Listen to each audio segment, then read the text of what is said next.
Okay guys, so today's topic is going to be a continuation of variables on both sides. I'm just going to show you an example of that because you guys have seen most of it. And then after that, I'll do solving and graphing inequalities. So, I'm going to start with continuation on variables on both sides. So this is a continuation of solving variables on both sides. So the problem I'm going to give you is going to be example. It's going to be 3 parentheses 2x minus 4 equals 5 parentheses x plus 3. And the way you would solve this is gonna be, you're gonna start by distributing. So I'm gonna start by distributing this 3 to that 2 and 3 to the negative 4. And when I say distribute, it's another fancy word to say multiply. So 3 times 2x and 3 times negative 4. But as you notice, we also have another parenthesis on this side. So we also have to distribute on this side. So 5 times x, sorry about that, and 5 times 3.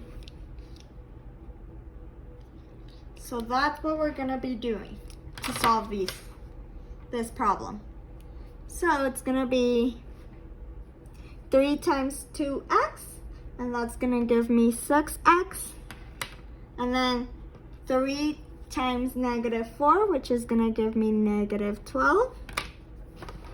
All of this is going to equal 5 times x, which is 5x, and 5 times 3, which is positive 15. If you need more help with distribution, guys, remember I do have another video on distribution, so just go to it and make sure you understand distribution. So once you're here, what you're gonna do is you're gonna move all your variables to one side and all the constants to the other. So I'm gonna do, what I mean is I could move the 6x to my right or the 5x to my left. Doesn't really matter at which ones you end up moving, which variables. At the end, I should give you the same answer. Just because I always tend to want to move the smallest number, I'm gonna move my 5x. So minus 5x minus 5x. These end up canceling and you're gonna be left with 6x minus 5x, which is just 1. 6 minus 5 is 1, and x. So I'm just gonna put an x. So when you have an x like this, it means it's insinuated that you have a 1 in front of it, but you don't have to put it. And everything else stays the same. Don't forget about your 15 on this side. Once you move all your constants to one side, you have to move once you moved all your variables to one side, you have to move the constants to the opposite side. So here I'm gonna do plus 12 plus 12. These end up canceling because the opposite of a negative is gonna be a positive. So negative 12 plus 12 cancels each other. And we're left with x equals, and then 15 plus 12 is gonna give me 27. And that'll be your answer.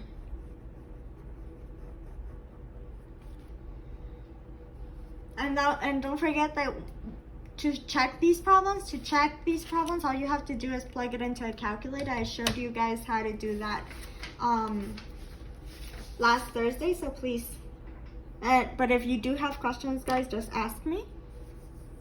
So that's continuation on variables on both sides. And then the other thing that I'm going to show you is going to be 1.6, solving and graphing inequalities.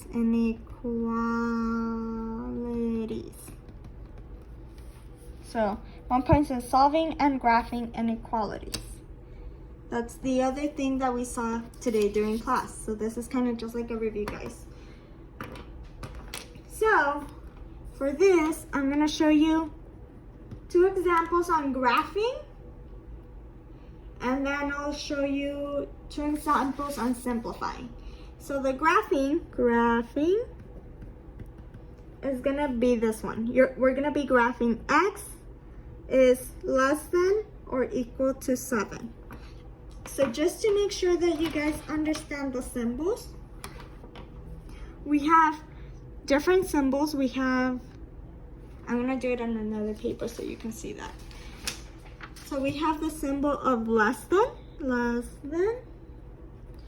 which is x is less than a number. And then we also have less than, or equal to, or equal. And this one is gonna have like this, x is less than or equal to. Notice how there's a little line underneath my inequality, or equal to a number. And then we also have more than, and that is like this, x is more than a number. And we have more than or equal to. And this one is gonna look like this, x is more than or equal, notice again the symbol at the bottom of my inequality, or equal to. So those are all the symbols of inequalities, just in case you didn't remember. So on this one, they're telling us to graph x is less than or equal to 7. So when I graph them, I'm gonna be graphing them using a number line. So on here, like this, my 0 is gonna be right here, and I'm gonna do 1, 2, 3, 4, 5, 6, 7, and 8. So like that. So when we're graphing on a number line, we're gonna have 2 options. So we're gonna have an open circle like that, or a closed circle like this. When you have an open, it means that there's no equal sign. So like these, there's no equal sign. When you have a closed circle, there is an equal sign, so equal sign. And it's gonna be like these ones right here, where there's an equal sign right underneath my inequality. And what that does is that if it's a closed circle, it means that you're including the number. If it's an open, it means you're not including the number. So on here, if you notice, we have an equal sign, so it's gonna be a closed circle right here at 7, because it gave us 7. So now, after you do that, you're gonna shade. So you are gonna shade either to my left or to my right.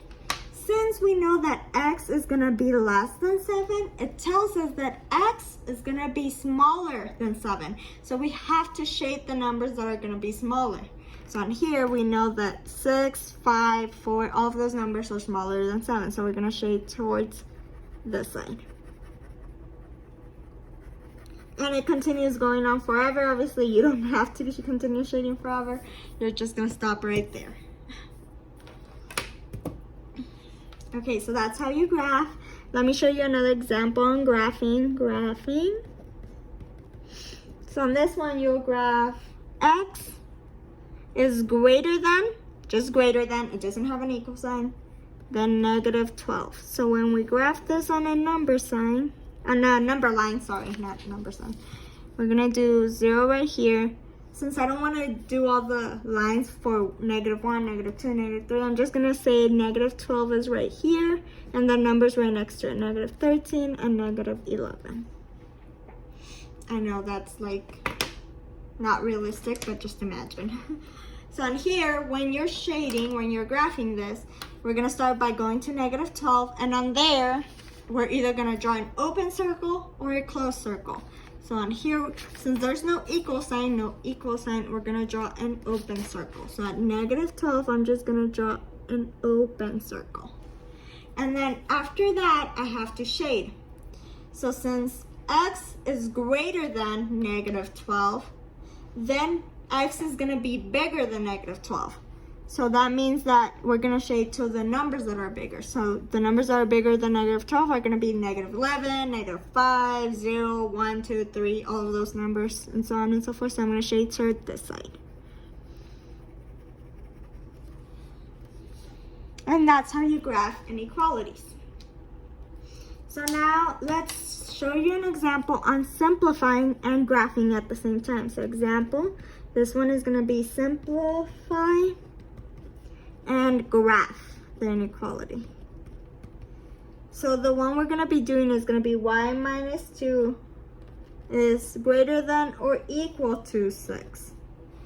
So what you have to start by doing with these, when it says simplify, it means that it wants to get your variable alone, meaning I have to leave my y alone. So to do that, I have to get rid of this minus 2. I have to cancel it. So the opposite of a minus is going to be a plus 2.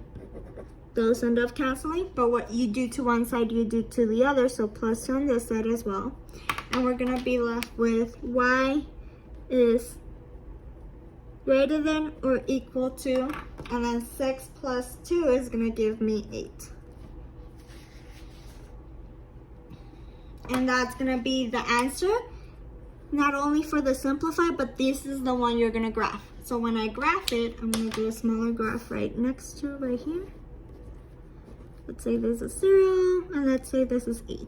And right next to it, we'll put 7 and 9. Okay, so when you're graphing this, we're going to graph it like I showed you above. So on here, I'm going to go to 8, and I'm either going to draw a closed circle and an open circle. Right here, since it has an equal sign, we're going to do a closed circle. So I'm going to, and now I have to shade. So I'm going to shade the parts that are greater than 8, meaning that they're bigger than 8. So on here, we're just going to shade all the way over here. Because 9, 10, 11, all of those numbers, so on and so forth, all the way to infinity, are greater than 8. Let me show you one last example on simplifying and graphing, and we would be done. Okay, so simplify and graph example. So on this one, it's going to be 8x greater than, no equal sign, just greater than, negative 32. So for this one, again, we're trying to leave my x variable alone. So to do that, I have to get rid of that 8. If a number is right next to a variable, it means that they're being multiplied. So the opposite of multiplication is going to be division. So I'm going to divide by 8, divide by 8. Those end up canceling, and you're left with x is greater than, and then negative 32 divided by 8 is going to give me a negative 4. So this is the one, this is my answer for simplification, and then when we graph it, it's going to look like this. Let me graph it and go to 0. Again, let's say it's right here, negative 4, negative 3, negative 5. So when I graph it, I have to make sure that I go to negative 4. And on here, since there's no equal sign, there's no little line underneath or inequality, it means it's going to be open circle. So negative 4, I'm going to draw an open circle. And on here, we're either going to shade to the left or to the right. Since it's a greater than, x is greater than, it means that we're shading all the numbers that are bigger than negative 4. All the numbers that are bigger than negative 4 are going to be negative 3, negative 2, negative 1, 0, 1, 2, 3, 4, so on and so forth, all the way to infinity. So we shade on that side. And that's all I have for inequalities. We'll continue seeing more inequalities tomorrow, guys. So again, this was just a review for you guys.